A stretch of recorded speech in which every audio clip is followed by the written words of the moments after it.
السلام علیکم ویورز، چند مزید پیاری سی باتیں آپ لوگوں کے ساتھ شیئر کروں گا، تو غور و فکر کے ساتھ پوری ویڈیو دیکھیے گا اور باتوں کو سنیے گا، انشاءاللہ فائدہ ہوگا۔ ہو سکے تو چینل اسلام زندگی کو سبسکرائب کریں۔ تو چلیں ویورز، ویڈیو کو آگے بڑھاتے ہیں۔ کسی کو کوئی چیز دینی ہو تو اپنے ہاتھ سے اس کے ہاتھ میں دیجیے یا برتن میں رکھ کر اس کے سامنے پیش کیجیے۔ دور سے پھینک کر کوئی چیز کسی کو مت دیجیے کہ شاید اس کے ہاتھ میں نہ پہنچ سکے اور زمین پر گر کر ٹوٹ پھوٹ جائے یا خراب ہو جائے۔ اگر کسی کو پنکھا جھولنا ہو تو اس کا خیال رکھیں کہ اس کے سر یا چہرہ یا بدن کے کسی حصے میں پنکھا لگنے نہ پائے، اور پنکھے کو اتنے زور سے بھی نہ جھلا کریں کہ خود آپ یا دوسرے پریشان ہو جائیں۔ میلے کپڑے جو دھوبی کے یہاں جانے والے ہوں ان کو گھر میں ادھر ادھر پڑے یا بکھرے ہوئے زمین پر نہ رہنے دیں، بلکہ مکان کے کسی کونے میں لکڑی کا ایک معمولی باکس رکھ لیجیے اور سب میلے کپڑوں کو اسی میں جمع کرتے رہیں۔ اپنے اونی کپڑوں کو کبھی کبھی دھوپ میں سکھا لیا کریں اور کتابوں کو بھی، تاکہ کیڑے مکوڑے کپڑوں اور کتابوں کو کاٹ کر خراب نہ کر سکیں۔ جہاں کوئی آدمی بیٹھا ہو وہاں گرد و غبار والی چیزوں کو نہ جھاڑیں۔ کسی دکھ یا پریشانی یا غم اور بیماری وغیرہ کی خبروں کو ہرگز اس وقت تک نہیں کہنا چاہیے جب تک کہ اس کی خوب اچھی طرح تحقیق نہ ہو جائے۔ کھانے پینے کی کوئی چیز کھلی مت رکھیں، ہمیشہ ڈھانک کر رکھا کیجیے اور مکھیوں کے بیٹھنے سے بچائیے۔ دوڑ کر منہ اوپر اٹھا کر نہیں چلنا چاہیے، اس میں ٹھوکر لگنے، کسی سے ٹکرا جانے وغیرہ کے بہت سے خطرات ہیں۔ چلنے میں پاؤں پورا اٹھایا کریں اور پورا پاؤں زمین پر رکھا کریں۔ پنجوں یا ایڑی کے بل چلنا یا پاؤں گھسیٹتے ہوئے چلنا تہذیب کے خلاف ہے۔ کپڑا پہنے ہوئے کبھی مت سیئیں۔ ہر کسی پر اندھا بھروسہ مت کر لیا کریں جب تک کسی کو ہر طرح سے بار بار آزما نہ لیں، اس کا اعتبار مت کر لیا کریں۔ خاص کر اکثر شہروں میں بہت سی عورتوں کو حجن صاحبہ بنی ہوئی، کعبہ کا غلاف لیے ہوئے، کوئی تعویذ گنڈے جھاڑ پھونک کرتی ہوئی گھروں میں گھستی پھرتی ہیں اور عورتوں کے مجمع میں بیٹھ کر اللہ عز و جل اور رسول اکرم صلی اللہ علیہ وسلم کی باتیں کرتی ہیں۔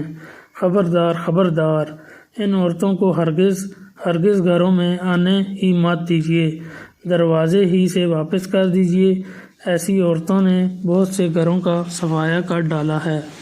ان عورتوں میں بعض چوروں اور ڈاکوؤں کی مخبر بھی ہوا کرتی ہیں، جو گھر کے اندر گھس کر سارا ماحول دیکھ لیتی ہیں، پھر چوروں اور ڈاکوؤں کو ان کے گھروں کا حال بتا دیتی ہیں۔ جہاں تک ہو سکے کوئی سودا سامان ادھار مت منگایا کریں، اور اگر مجبوری سے منگانا ہی پڑ جائے تو دام پوچھ کر تاریخ کے ساتھ لکھ لیجیے، اور جب روپیہ آپ کے پاس آ جائے تو فوراً ادا کر دیجیے۔ زبانی یاد پر بھروسہ مت کیجیے۔ جہاں تک ہو سکے خرچ چلانے میں بہت زیادہ کفایت سے کام لیجیے اور روپیہ پیسہ بہت ہی انتظام سے اٹھائیے، بلکہ جتنا خرچ کے لیے آپ کو ملے اس میں سے کچھ نہ کچھ بچا لیا کیجیے۔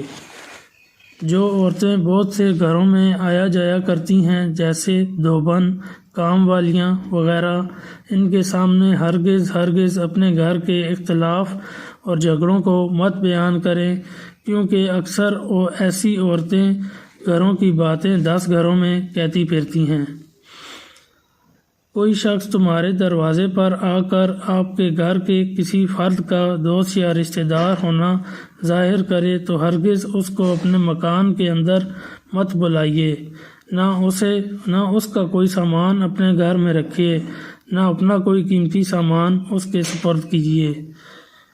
محبت میں اپنے بچوں کو بلا بھوک کے کھانا مت کھلائیے، نہ اصرار کر کے زیادہ کھلاؤ، کہ ان دونوں صورتوں میں بچے بیمار ہو جاتے ہیں، جس کی تکلیف آپ کو اور بچوں دونوں کو بھگتنی پڑ سکتی ہے۔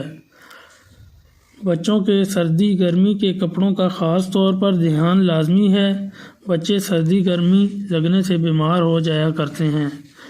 بچوں کو ماں باپ بلکہ دادا کا نام بھی بلکہ گھر کا ایڈریس بھی یاد کروا دیجیے اور کبھی کبھی پوچھا کیجیے تاکہ یاد رہے۔